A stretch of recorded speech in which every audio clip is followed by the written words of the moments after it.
Welcome to Action Begins Success, the channel that brings you motivational videos every single day. If you like this video, make sure you're subscribed to the channel and have notifications switched on to receive daily motivational videos. I hope you have an amazing and positive day. Enjoy the video. Do you have any tips on how to overcome your fears and take the first step to achieving your dreams? It depends on the individual. Everybody's different, but the fastest way to get over your fears, I give you two different approaches. One is find something you're more scared of than your fear.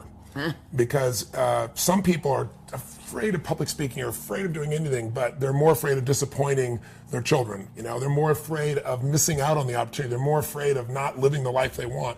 When I was a kid, I would do this little thing for myself, and I've done it throughout my life, called the rocking chair test. Someone taught it to me. I don't know who it was. Years ago, I read it in a book or something.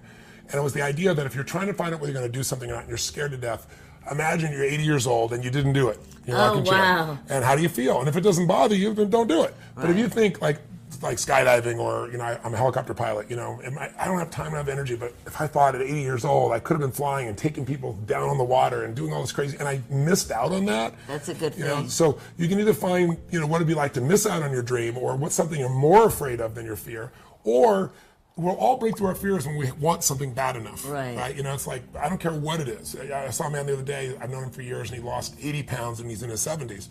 And I said, what made you finally lose the weight? And he goes, you know, you've taught for years. He said, I really finally wanted it. Okay, so let's so let's come up with some tips. So one tip is you have to really want it. Well, one tip is to passionately figure out, the why.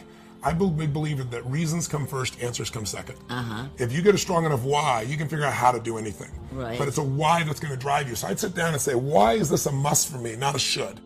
And ask yourself, what am I afraid of? If I'm afraid of that, I got to be more afraid of what I'm going to miss out on, missing out on my mission, missing out on who I'm supposed to be. In other words, if you're not going to get rid of fear, then use fear. Use fear or it uses you. It's that simple.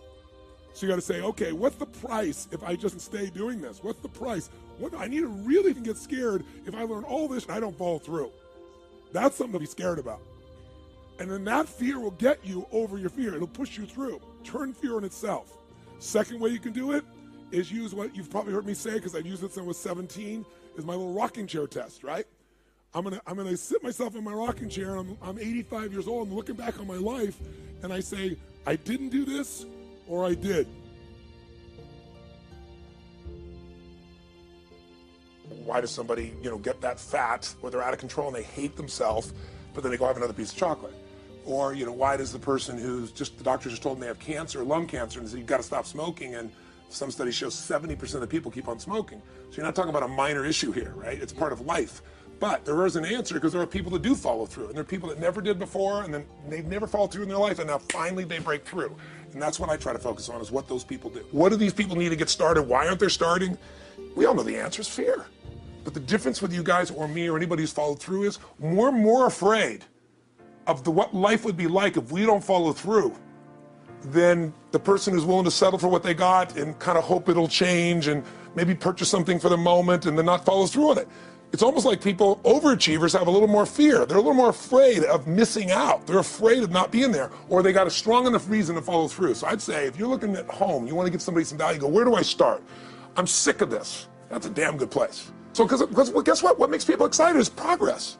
You don't have to be at the goal yet to feel alive again. You have to make progress. And the first step to progress is making a decision and buying the product. But then they don't do the second step, which is open the damn thing up. In some cases, it's also a recognition of who I am and what I'm capable of. So for somebody whose life is already great, this is about, what if I could take on another skill that could create more freedom for my life? And just saying, I'm not going to go out and try and do it all perfectly right now. What I'm going to do for the next 8 weeks, I'm going to create a little ritual. I'm going to do one thing a day to condition my mind, right, so that I get strong, so I follow through. I'm going to read something. I'm going to listen to something. I'm going to immerse myself. I'm going to go for an intense jog, or I'm going to go lift weights, but I'm going to do it consciously to get in a state where I'm going to follow through. That's number one, because people follow through when they're in state. Second, I'm going to get clear about why this is a must for me. It's not because my back's against the wall, but because I want to master an area of life that could create some freedom. I'm not going to master it overnight, but I got the system, I got the plan. I'm going to do one thing a day. I'm going to work on one subject a week. This week's going to be about figuring out what the right product or industry is. Next week's going to be basics of building traffic. And each week I'm going to make a little progress, and I'm going to get to a goal, whatever that is. They told me when I was on stage I had this audience of about 15,000 people at the Continental Center. It was during a stretch break. I was doing what I loved, rocking the house. Everybody's going crazy. And they go, the stock's worth $400 million right now. I was like, wow, that's cool. It's like, okay, I don't want to sound stupid. It's like, what's next? And I went right back to what I loved. Once you break through, then it just becomes a game. The people that are getting your products have not yet broken through in most cases. The breakthrough happens by conditioning your mind every day, by feeding it a role model or a story. It's putting yourself in a peak state where you follow through by getting physically strong. It's creating a little ritual of doing a little bit each day, and then you get momentum. But the most important thing of all is what we started out with. Why? Absolutely. Why is it a must for you? It doesn't have to be you're against the wall, but it has to be something you're hungry for, because the only difference in people is hunger. And if you're not hungry, get around people that are hungry and something will hit you. You watch a conversation, you get around people that are doing better, and all of a sudden you start going, my life sucks. I remember I went to a guy in LA. He's one of the most multi-billionaire guy, I'll never forget. And I lived in the Del Mar Castle, and I was really proud. That was like the symbol of me having taken myself from being poor to providing for my family this great place. It's built from castles in Europe overlooking the ocean, not far from you. And I went to this guy's house. He's a billionaire. He took me down to his wine cellar. I don't even drink wine. Went through this whole thing. At the end of the night, I was depressed. I lived in the Del Mar tenement, as far as I was concerned. I really was. I was like, I live in a crappy place, and all my standards changed.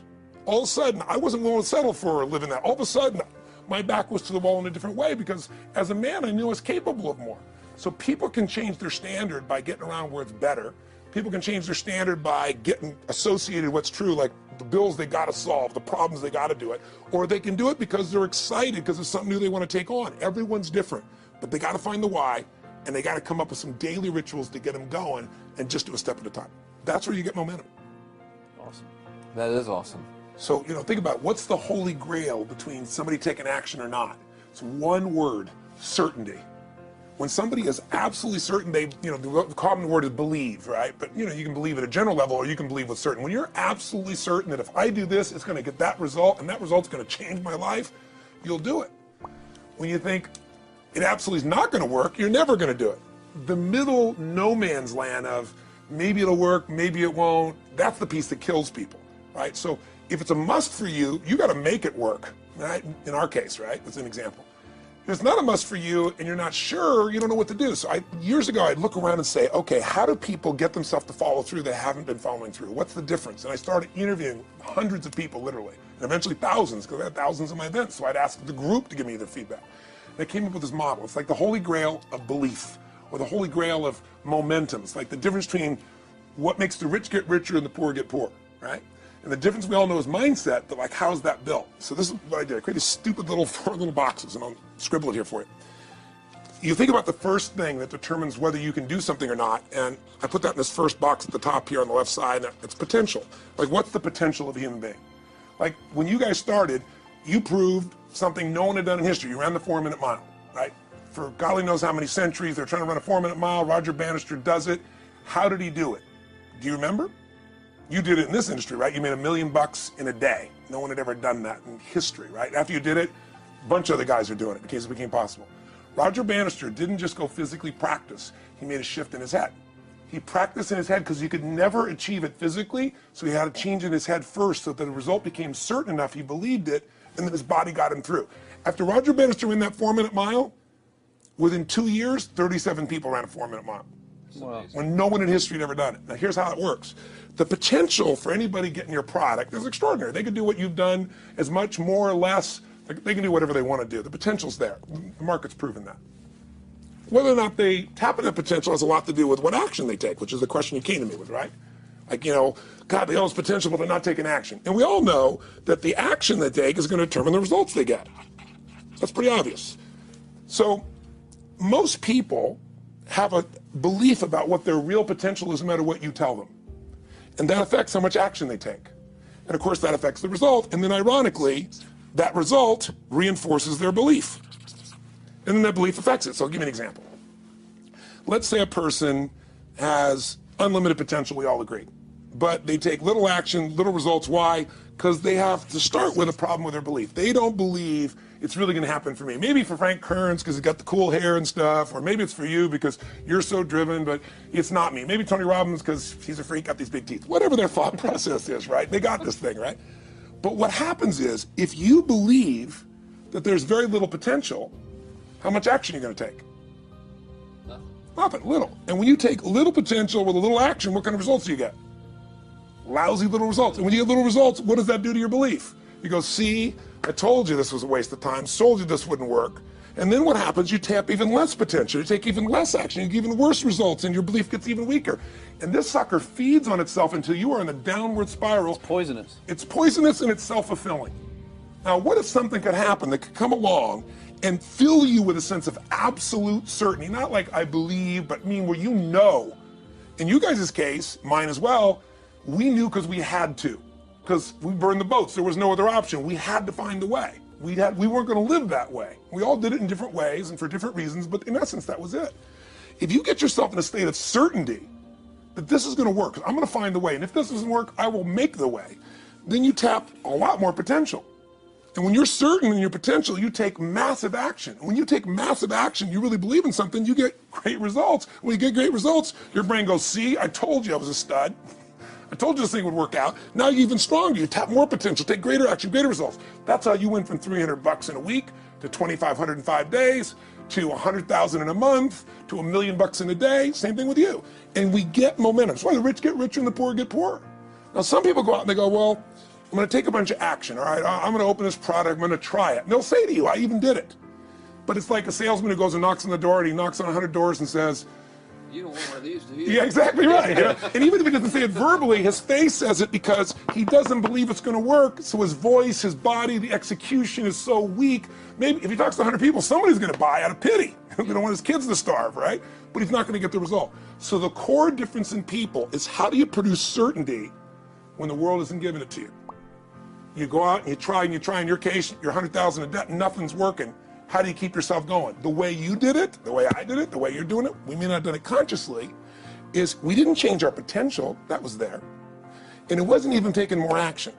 Taking more action with a belief it's not going to work, it's not going to change anything. We got results in our head that made us feel certain as if it had already happened.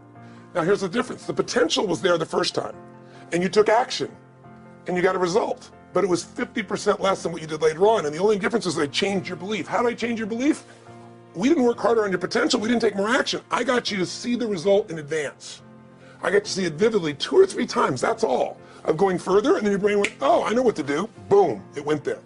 Isn't that what you did by looking at your cars every single day and envisioning it? I mean, isn't that what you did when you created whatever the vision was? It was $300, $2,500, $1 million in a day. That's what's missing for these people. They're not getting that execution is everything, but it doesn't happen if you don't get the psychology set of a state of total certainty. What is that difference in people? This changes people's certainty. People are uncertain they're going to succeed. They want it, but they're afraid. The best way to deal with a fear is get a big enough reason that makes you have to succeed, or condition yourself where you see it and feel it so often that you're certain that you just do it. That's all it really takes. I'll tell you what, I worked with Andre Agassi in 1993, I think it was. He'd been #1, he dropped to 32nd in the world, and he was literally ready to quit with no exaggeration. His father was managing him, and he was so angry with his life, and he went through some, I think, wrist surgery at the time, and he's working on his swing, and he was dating Brooke Shields at that point. They weren't married, even not his current marriage, obviously. And so she said, you got to come see Tony. She goes, I don't need motivation. He goes, he's not motivation, man, he's strategy. He'll show you how to make that shift in your head. So he comes, I work with a guy. In the beginning, he's saying, do your magic stuff. Like, oh yeah, great, thank you. And I said, tell me, if you ever hit a tennis ball perfectly, and I'm trying to get him in the zone to remember that time, like you visioned, where he was perfect at it. He goes, of course I have. And I get him vision over and over again. And finally, he's in the zone. He's feeling that again, right? He's seeing it, and he's feeling certain, and the swing is going perfect. And I said, how's that feel? He goes, it feels perfect. I said, but are you thinking about the swing? You're not thinking about the swing. You're not thinking about how to do it. You're just seeing the result you want so vividly that it's there. So all I did was train him how to go in that state over and over again. He won the next weekend. The second weekend, he came in second. Within 6 months, he was #1 in the world again. And he gave me unbelievable credit. But all it was conditioning the mind. You did it with tape, so did I. We were just talking about this earlier, Pam and I used to go when I was 17 years old down to downtown Los Angeles, this place called Night Education, K-N-I-G-H-T, like in the night. And I'd save up all my money, work as a janitor, and I would get these tapes and listen to these things over and over and over again. I went there for years, and I didn't have enough money, and I leveraged everything I had, but I knew how to train my mind. It's the one thing I knew how to do. This man's name was Mario. I saw him in his 80s, You know, he obviously knows how my life turned out and was very proud of the role he played in that process. He used to tell people the story. This guy's the real thing. He didn't just start out this way. This is how Tony did it. He listened to these tapes. He conditioned himself, right? This is the real stuff. He passed away a few years ago.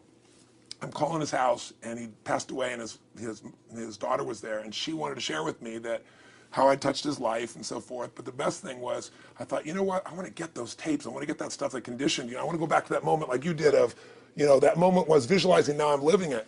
And she said, he left all this in his will to you. So I have all these tapes now that are from the time when I originally went through, and like I'd go to sleep and I had these sleep tapes that conditioned my mind to believe that I could succeed even when I was sleeping, or to build energy in my body. And anybody who wants to succeed has got to know it doesn't just happen.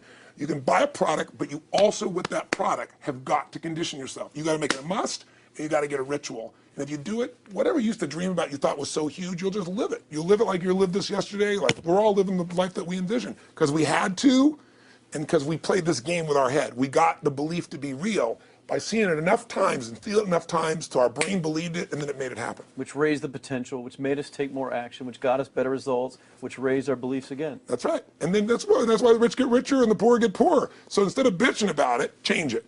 And this is how you change It's like a self-fulfilling prophecy. Completely. It's pretty easy to change. Just that one simple exercise was amazing. I'm still like, holy crap, you know, I wonder what else I can do now. But look what most people do. Most people do the opposite of that, right? They get the product or they think about doing it, and what do they envision? It not working. That's right. The excuses. So they envision it not working. As soon as they envision it not working, they feel uncertain. As soon as they feel uncertain, how much potential they tap? Little, if anything. And so they send back your product, and they listen to the damn thing, you know? And guess what? What does that do, by the way? They make that as another lousy result in their life. I didn't even follow through on that, and they believe even less. This process is the holy grail. It's where the whole game changes, and anybody can do it, and they can do it in a few minutes. And if they do it a few minutes each day, then they get a different life. They do it a few minutes one time, their life changes for the day. We're defined by our rituals. Everybody's got rituals, certain things they do every day. And what we three have in common, and anybody that I know of who has a life that they're living that was once a vision, is we saw it again and again and again, even when it didn't work, even when you lost 100 grand, even when I'm working as a janitor, there was something we would not give up on. And if somebody watching wants to change their life, they got to decide what they won't give up on and then put themselves in the state of momentum by a couple little rituals. Okay, but here's the truth. When somebody says to me, in my business even more, because a lot of people think I'm a motivator. I hate that term. That's never been what I've done. I do believe in energy and I'm passionate. You know, they see 10,000 people in a room rocking, they go, oh, he's motivating them. I believe in peak state. You get a top athlete, you get in a concert, and you get in state, right? The problem is, to defend themselves so they won't be disappointed again, they lower their expectations. So someone will say to me, well, I'm skeptical or I'm pessimistic. And my response to them is, no, man, you're gutless. It takes no guts to be skeptical. You don't have to have any capacity to be a critic. And now with the web, you don't even have to own that you're the one being the critic. You can burn somebody and, you know, anonymously, right? I said, you know what? It takes guts to believe. And if you think something's going to do it for you without you putting your guts on the line, you might as well forget it right now. So this idea that I'm skeptical or they got to prove it to me, it's the biggest lie. What that really is your fear talking. You're so scared of failing, you don't even want to get your hopes up. And if you don't get your hopes up, you might say, well, what if they get their hopes up and somebody gets disappointed? How many disappointments have we experienced in our business careers and in our lives? The difference is some people take disappointment and let it destroy them. Other people take disappointment and let it drive them. And you get to choose. Are you going to turn this thing into why it didn't work and a bunch of stories and excuses? Or are you going to take this thing that didn't work and figure out what are you going to do to make it work? And it may not happen the first time, the second time, the third time, but the people that are relentless find the way. And it's the common denominator in all these guys that are kind of our friends or family, money masters, the new money masters is they all did it with will. Nobody here inherited this stuff. Everybody figured it out. And keep figuring it out. And it's going to keep changing. And you say, you know what, 1% of 99% of the money being made is being made by 1% of the people because only 1% of the people will condition their mind and condition their body and follow through some daily rituals. The rest will tell a story about why it didn't work, how it wasn't their fault. And you got two things in life. You got results or you got a story, And too many people think that that 1% is somehow entitled to it and they're not, which is, it's just all in the head. It's all in the their head. belief. It's all in the head. Which can be changed with some conditioning, basic conditioning. You just proved it. Yeah, to us. That's fun. That's why I made Get the Edge and Personal Powers, because I understood that from the very beginning. Originally it was 30 days, and years later, people would say, I've heard all the great results and everything else, man, but I don't have 30 days. And I'd be behind the glass, focus group, watching these people want to shake them, like, you don't have 30 days to change your life, I thought, okay, I'll make it 7 days. Just one, because after 7 days, you get momentum. I mean, think about it. When do people's lives change? In a moment. It doesn't change in 10 years. Your life may suck for 10 years, but there's one moment when your whole life changes, the moment you decided. You said, no more, and I'm doing it, and you kicked yourself in the ass, and you made yourself go do something, right? When you finally said, enough, no more, I quit, or let's begin, or I love you, there's a moment when somebody's life changes. And that can be gotten in a couple of days. So people watching don't have to wait until they've mastered everything. They got to get started and do what's next, and just put themselves in a state where they start making some progress.